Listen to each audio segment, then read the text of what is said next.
తెలంగాణలో hero Nagarjuna versus Hydraa fight cinema ట్విస్టులను తలపిస్తోంది. ఒకవైపు హైడ్రా కమిషనర్ రంగనాథ్ ఉదయమే 200 మంది పోలీసులు బుల్డోజర్లతో ఎన్ కన్వెన్షన్ సెంటర్ కు వెళ్లిపోయారు. కరెంటు తీసేయించారు. ఇక కూల్చివేతలు మొదలు పెట్టారు. అందులో కనీసం సామాన్లు కూడా సర్దుకునే ఛాన్స్ కూడా ఇవ్వలేదు. తెల్లారక ముందే కేవలం 2 గంటల్లోనే ఎన్ కన్వెన్షన్ నేలమట్టమైపోయింది. కానీ ఆగమేఘాల మీద తెలంగాణ హైకోర్టుకు వెళ్లిన నాగార్జున స్టే ఇవ్వాలని కోరారు. ఆయన తన లాయర్ ద్వారా నేను కష్టపడి సంపాదించిన సొమ్ముతో కట్టుకున్న ఆస్తి అని హైకోర్టుకు చెప్పారు. నాటి సర్వే ప్రకారం నేను కొన్నాను. 2010 నుంచి 2012 వరకు దీని నిర్మాణం పూర్తయింది. కానీ ఆ తర్వాత ప్రభుత్వం మాకు నోటీసులు జారీ చేసింది. చెరువు సరిహద్దుల్లోకి వచ్చి కట్టారని మాకు నోటీసులు జారీ చేశారు. కానీ ఈ భూమి మీద 3-4 సర్వే రిపోర్ట్లున్నాయి. మేము ఆనాడే హైకోర్టును ఆశ్రయించాం. ఇప్పుడు 9 కోట్లు డిపాజిట్ గా కట్టి ప్రభుత్వ ఆరోపణలు నిరూపిస్తే తమ నిర్మాణానికి తగిన మార్పులు చేసుకుంటామని మాకు అవకాశం ఇవ్వాలని ధర్మాసనాన్ని కోరారు నాగార్జున తరపు లాయర్. దీంతో ప్రభుత్వ ఉత్తర్వులపై కోర్టు స్టే విధించింది. కానీ అప్పటికే కూల్చివేత పూర్తి కావడంతో ఆ విషయాన్ని కూడా కోర్టు దృష్టికి తీసుకెళ్లారు. అయితే కూల్చివేతలు ఆపాలని మధ్యంతర ఉత్తర్వులు జారీ చేసింది కోర్టు. కానీ కూల్చివేత అప్పటికే పూర్తి అయిపోయింది కూడా. ఎన్ కన్వెన్షన్ ను 2015లో గ్రాండ్ గా ఓపెన్ చేశారు. సినిమా హీరో నాగార్జున తన స్నేహితుడు ప్రీతం రెడ్డితో కలిసి N3 ఎంటర్ప్రైజెస్ పేరుతో నిర్మాణం చేపట్టారు. ఎన్ కన్వెన్షన్ సెంటర్ మాదాపూర్ ప్రాంతంలో అత్యాధునిక ఫంక్షన్ హాల్. దీనిపై మొదటి నుంచి వివాదమే ఉంది. వాస్తవానికి నాటి బీఆర్ఎస్ సర్కారు హయాంలోనే జిహెచ్ఎంసీ అధికారులు నోటీసులు కూడా ఇచ్చారు. అయితే నాగార్జున నాడు కోర్టుకెళ్లారు.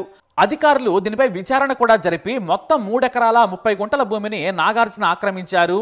ఆయన ఏకంగా చెరువును ధ్వంసం చేసి మట్టి పోసి ఖరీదైన ప్రాంతంలో భూమిని ఆక్రమించి కట్టారని తేల్చారు అధికారులు. కానీ హైకోర్టు స్టే విధించడంతో ఆ కూల్చివేతలు ఆనాడు ఆగిపోయాయి. కానీ కాంగ్రెస్ ప్రభుత్వం వచ్చిన తర్వాత సీఎం రేవంత్ రెడ్డి హైడ్రాను ఏర్పాటు చేశారు. చెరువులను కాపాడుకోవాలి, వాన వస్తే వరద నీరుపోయే పరిస్థితి లేదు, పిల్లలు నాలాల్లో కొట్టుకుపోతున్నారు, ప్రజలు చనిపోతున్నారు. దీంతో రంగనాథ్ ఆధ్వర్యంలో కమిటీని ఏర్పాటు చేశారు రేవంత్ రెడ్డి. చెరువుల్లో అక్రమంగా కబ్జాలు చేసి నిర్మించిన కట్టడాలను కూల్చివేయాలని ఆదేశాలు జారీ చేశారు. ఇప్పటికే కూల్చివేతలు కూడా మొదలు పెట్టేశారు. ఇక ఎన్ కన్వెన్షన్ కూడా కూల్చివేస్తారని అంతా అనుకున్నారు. కానీ ముందు ఫోకస్ అంతా కూడా మాజీ మంత్రి కేటీఆర్ కు చెందినదిగా చెబుతున్న జన్వాడ ఫామ్ హౌస్ పై వివాదం రేగుతోంది. అందరి దృష్టి దాని మీదే ఉంది. పైగా జన్వాడ వివాదం కోర్టుకెళ్ళింది. అయితే ఇక్కడ నాగార్జున తన ఎన్ కన్వెన్షన్ జోలికి మాత్రం సీఎం రేవంత్ రెడ్డి రారు అని భావించుండొచ్చు. అందుకే ఆయన కోర్టుకెళ్లలేదు. పైగా తెలంగాణ సీఎంగా రేవంత్ రెడ్డి ప్రమాణ స్వీకారం చేసిన కొద్ది రోజులకే ఇంటికెళ్లి మరీ బొకే ఇచ్చి డిసెంబర్ 30న అభినందించారు నాగార్జున ఆయన సతీమణి అమల. కాసేపు ముచ్చటించి కూడా వచ్చారు. తనకు రేవంత్ కు మంచి సంబంధాలే ఉన్నాయని ఆయన భావించుండొచ్చు. ఎందుకంటే ఏమాత్రం అనుమానం వచ్చినా కూడా ముందే హైకోర్టుకు వెళ్లి స్టే తెచ్చుకునేవారు నాగార్జున. కానీ ఈలోపే నాడు బీఆర్ఎస్ హయాంలో చేసిన సర్వేతో పాటు బఫర్ జోన్ను, ఎఫ్టీఎల్ లిమిట్ హద్దులను పరిశీలించారు హైడ్రా కమిషనర్ రంగనాథ్. ఎఫ్టీఎల్లో ఎకరా 12 గుంటలు, బఫర్ జోన్లో 2 ఎకరాల 18 గుంటలు ఉందని తేల్చారు. అంతేకాదు చెరువును ధ్వంసం చేసి మట్టి పోసి ఎత్తుగా చేసేసి నీరు తన ఫంక్షన్ హాల్లోకి రాకుండా చేశారని గుర్తించారు. మొత్తానికి నాగార్జున కోర్టుకు వెళ్లే లోపే అధికారులు ఎన్ కన్వెన్షన్ ను కొట్టిపడేశారు. ఎంతలా అంటే 2 గంటల్లో పూర్తిగా కూల్చేశారు. ఇక హైకోర్టు స్టే ఇచ్చినా ఫలితం లేకుండా పోయింది. అయితే నాగార్జున మాత్రం ఎన్ కన్వెన్షన్ ను కూల్చివేయడంపై ఆగ్రహం వ్యక్తం చేశారు. కోర్టులో ఉండగానే ఏకపక్షంగానే కూల్చేశారు. కోర్టు స్టే ఇచ్చినా కూడా కూల్చివేశారని ఆయన ఆవేదన వ్యక్తం చేశారు. నిజంగా కోర్టు నేను ఆక్రమించానని చెప్పి ఉంటే ఖచ్చితంగా నేనే కూల్చేసేవాడినని చెప్పుకొచ్చారు. నేను డబ్బులు పెట్టి కొన్న భూమిలోనే కట్టుకున్నాను, నేను కబ్జా చేయలేదన్నారు నాగార్జున. మరి నిజంగా ఆయన కబ్జా చేయలేదా అంటే చదువు కూడా సరిగ్గా తెలియని ఒక సామాన్య వ్యక్తిని ఎన్ కన్వెన్షన్ దగ్గరకు తీసుకెళ్లి చెరువులో ఫంక్షన్ హాల్ ఉందా, ఫంక్షన్ హాల్లో చెరువు ఉందా అని అడిగితే చాలా క్లియర్ గా చెబుతాడు. నీరు పైకి రాకుండా గోడ కట్టుకొని నాగార్జున అక్రమంగా కట్టారు, ఇది చెరువు కబ్జానే అని చెబుతారు. కానీ నాగార్జున మాత్రం ఇలా బొక్కాయించడం చూస్తే జనం కూడా నవ్వుకుంటున్నారు. ఎందుకంటే చెరువు మధ్యలో కట్టినట్లుగానే ఎన్ కన్వెన్షన్ హాల్ ఉందనేది వీడియోలు చూసిన అర్థమవుతోంది. కానీ ఆయన తన పేరు పోయేలా ఆస్తి కోసం అబద్ధం ఆడుతున్నారని అర్థమవుతుందనే కామెంట్స్ వినిపిస్తున్నాయి. అయితే ఇటు నాగార్జున మాటలకు హైడ్రా కమిషనర్ స్పందించారు. తుమ్మిడికుంటలో నిర్మితమైన అక్రమ కట్టడాల్లో ఈ ఎన్ కన్వెన్షన్ ఒకటి. మొత్తం 3 ఎకరాల 30 గుంటలు కబ్జా చేశారు. ఇంకో విషయం ఏంటంటే అసలు జిహెచ్ఎంసీ కూడా అనుమతించలేదని బాంబు పేల్చారు కమిషనర్ రంగనాథ్. మరి నాగార్జున మాత్రం నేను సక్రమంగానే కట్టుకున్నానని చెబుతున్నారు. అయితే జిహెచ్ఎంసీ అనుమతి లేకుండా ఎలా నిర్మించారు, ఇన్నాళ్లు ఎలా దానిని నిర్వహించారు, అధికారులు ఏం చేస్తున్నారనే దానిపై కూడా ప్రజల్లో అనుమానాలు మొదలయ్యాయి. జిహెచ్ఎంసీ అనుమతి లేకుండానే నాగార్జున ఎన్ కన్వెన్షన్ కట్టారని చెప్పడంతో అంతా షాక్ అయిపోయారు. చెరువు మొత్తం 29 ఎకరాల 24 గుంటల భూమిగా గుర్తించారు. దాంట్లో చాలా మంది కబ్జా చేసి నిర్మాణాలు చేపట్టారు. ఒక నాగార్జున మాత్రం 3.5 ఎకరాలను కబ్జా చేశారని చెప్పారు ఆయన. జిహెచ్ఎంసీ అనుమతి లేకపోవడంతో బిల్డింగ్ రెగ్యులరైజేషన్ స్కీమ్ కింద అనుమతుల కోసం నాగార్జున ప్రయత్నించారు. కానీ బీఆర్ఎస్ అధికారులు అనుమతించలేదు. తుమ్మిడికుంటపై 2014లోనే నోటిఫికేషన్ ఇచ్చింది. అక్రమ కట్టడాలపై నోటీసులు కూడా ఇచ్చింది. కానీ హైకోర్టుకు వెళ్లడంతో చట్టబద్ధంగా వ్యవహరించాలని ఆదేశించింది. అయితే నాగార్జున మాత్రం కోర్టు ఇంతకు ముందే స్టే ఇచ్చినా కూడా కూల్చివేశారని రంగనాథ్పై ఆరోపణలు చేశారు. కానీ కోర్టు నుంచి ఎలాంటి స్టే లేదు. కేవలం 2017లో ఎఫ్టీఎల్ సర్వే నివేదిక మాత్రమే పెండింగ్ లో ఉంది. ఏ కోర్టు కూడా స్టే ఇవ్వలేదు. ఈ విషయంలో నాగార్జున సహా అందరూ తప్పుదోవ పట్టించి వాణిజ్య కార్యక్రమాలు చేపట్టారని ఆగ్రహం వ్యక్తం చేశారు. అంతేకాదు ఎఫ్టీఎల్ లో ఉంటే నిర్దాక్షిణ్యంగా కూల్చివేయాలని సుప్రీంకోర్టు, హైకోర్టు కూడా తీర్పులు ఇచ్చిన విషయాన్ని గుర్తు చేశారు రంగనాథ్. అయితే అసలు నాగార్జున ఎప్పుడు ఎలా కట్టారు, ఆయనకు అంత ధైర్యం ఎలా వచ్చిందనే దానిపై కూడా సోషల్ మీడియాలో రకరకాల కథనాలు వినిపిస్తున్నాయి. 2012 సమయంలో తెలుగు ప్రజలంతా తెలంగాణ ఉద్యమం సమైక్యాంధ్ర ఉద్యమం అని కొట్టుకుంటూ ఉన్నారు. వివాదాలు, గొడవలు జరుగుతున్నాయి. పైగా కేంద్రం నుంచి ప్రత్యేక రాష్ట్రం ఏర్పాటు ప్రకటన రావచ్చనే దానిపై కూడా ఆసక్తితో ఎదురు చూస్తున్నారు. అయితే సరిగ్గా అదే సమయంలో తనకి చిన్నప్పటి మిత్రుడైన కిరణ్ కుమార్ రెడ్డి సీఎంగా ఉన్నారు. ఆయన్ను తన ఇంటికి భోజనానికి కూడా పిలిచారు నాగార్జున.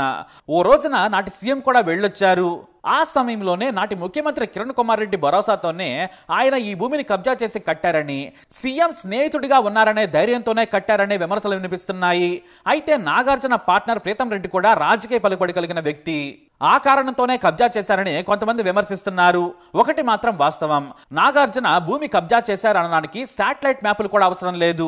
నడి చెరువులో ఆయన కట్టారనేది వాస్తవం. ఇంకా చెప్పాలంటే అధికారులు బఫర్ జోన్ ని, ఎఫ్టీఎల్ ను ఇంకా తక్కువ చేశారు. ఎందుకంటే ఇటు సామాన్యులు ఇల్లు కట్టుకున్నారు. వాటి పరిధిని పెంచి వివాదాలకు వెళ్లి వారి జీవితాలను నాశనం చేయొద్దని జాగ్రత్తగానే చేశారని చెప్పొచ్చు. ఎందుకంటే ఒకప్పుడు ఏ చెరువైనా కూడా కనీసం 100 ఎకరాల మేర విస్తరించి ఉన్నాయి. కుంటలు కూడా కనీసం 50 ఎకరాల మేర విస్తరించి ఉన్నాయి. అయినా కూడా సామాన్యుల విషయంలో జాగ్రత్తలు తీసుకునే బఫర్ జోన్ వరకు హద్దులు పెట్టారని చెప్పొచ్చు. అయితే ఇక్కడే మరో విషయం కూడా ఉంది. 2016లోనే టీడీపీ తరపున ఎమ్మెల్యేగా గెలిచిన రోజునే నేటి సీఎం రేవంత్ రెడ్డి అసెంబ్లీలో అక్రమ కట్టడాలు, చెరువు కబ్జాలు ఆక్రమించి నగరాన్ని ధ్వంసం చేశారు. సినిమా హీరోగా ఉన్న నాగార్జున అందరికీ ఆదర్శంగా ఉండాలి, కానీ ఆయనే చెరువుకు అడ్డంగా గోడ కట్టి ఎన్ కన్వెన్షన్ అనే ఫంక్షన్ హాల్ ను కట్టేశారు. దాన్ని కూల్చివేసేందుకు ప్రభుత్వానికి ఎవరడ్డం వస్తున్నారని నిలదీశారు. కానీ సీఎం అయిన తర్వాత హైడ్రాను ఏర్పాటు చేసి ఆయనే కన్వెన్షన్ సెంటర్ ను కూల్చివేయించారు. ఎంతవరకు బాగానే ఉంది. కానీ తన కూతురు పెళ్లిని కూడా ఇదే కన్వెన్షన్ హాల్లో గ్రాండ్ గా చేశారు రేవంత్ రెడ్డి. అలాగే అదే ఫంక్షన్ హాల్ ను కూల్చివేయించారు ఆయన. ఇదే ఇప్పుడు సోషల్ మీడియాలో వైరల్ గా మారింది. అయితే నాగార్జునకు రేవంత్ రెడ్డికి వైరం ఎక్కడ మొదలైందనేది ఎవ్వరికీ తెలియదు. ఎందుకంటే అక్రమ కట్టడాల్లో ఒక నాగార్జునే కాదు ఉంది, అందరూ ఉన్నారు. కానీ రేవంత్ రెడ్డి మొదటి నుంచి నాగార్జునను టార్గెట్ చేశారనే విమర్శ ఉంది. నాడు అసెంబ్లీలో ఆయన పేరు ప్రస్తావించారు, నేడు ఏకంగా కూల్చివేయించారు. అది కూడా సిన్సియర్ అండ్ సీరియస్ ఆఫీసర్ గా పేరున్న రంగనాథ్ కమిషనర్ చేసి. దీంతో వారి వివాదం ఎక్కడ మొదలైందనేది ఎవ్వరికీ తెలియదు.